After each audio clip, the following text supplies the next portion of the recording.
So these are going to be level 85 heroic dungeons that you'll be able to do, Dead Mines and Shadowfang Keep. And we'll be going back in here.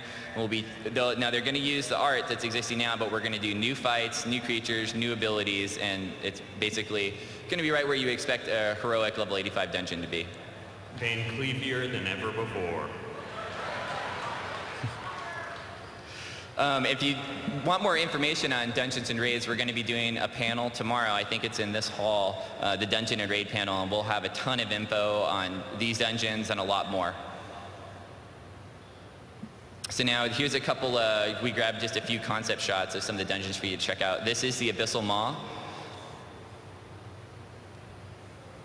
Here's a shot of a Sulfuring Keep in the Firelands. This is a shot of the inside of the Halls of Origination inside of Old Doom. And these are a couple shots of Grim Batal. And last, we're going to finish up with a little preview of the PvP that we're planning for Cataclysm, and Tom's going to tell you about that. All right, so of course, to go along with all this new content, we've got a lot of new PvP content for everybody too. We have the Tol Barad PvP zone. So Tol Barad is an island off the coast of the Eastern Kingdoms. It's been referenced from time to time in Warcraft lore. What we know is that there's a prison here, and this prison sits on this island, and both the Horde and Alliance want control over it. So there's quite a bit to discover here. The kind of idea here is that it is a melding of the Wintergrass concept with the Isle of Kel'Danas concept. So the idea being that while you're there during the off-battle times, it behaves kind of like an Isle of Kel'Danas, where it's a daily quest hub for all kinds of daily quests, probably the main daily quest hub for the expansion. And then when the battle comes time to activate, kind of like Wintergrass, then players are going to fight for control. And that control will give players access to the actual Tol Barad prison, one of the instance wings within there. It will also open up new kind of like bonus daily quests for that side. Extra profitable daily quests.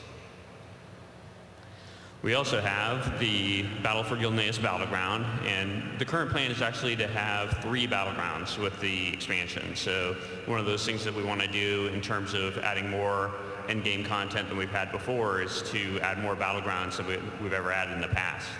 So Battle for Gilneas is one of those. The idea being that players are going to be able to fight through the city and the streets of Gilneas City and take control of the different districts and fight it out.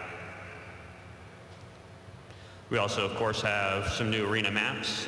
Numbers yet to be determined, but they will have some new ones.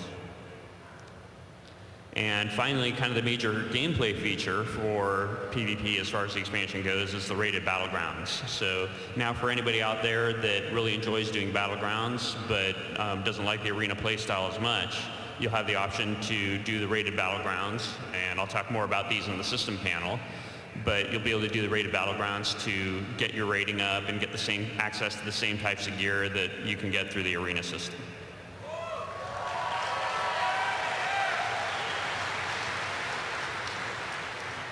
And so that brings us to Q&A. Now, I don't know that we have much time for Q&A, but we do have a specific Q&A panel set aside for tomorrow morning. So any questions that you guys don't get to ask today, or in any of the other panels where we kind of go over these features in more detail, make sure to hit us up in the Q&A panel tomorrow morning. So I guess that's all the time we have. We will have an entire hour for Q&A tomorrow at 10 a.m.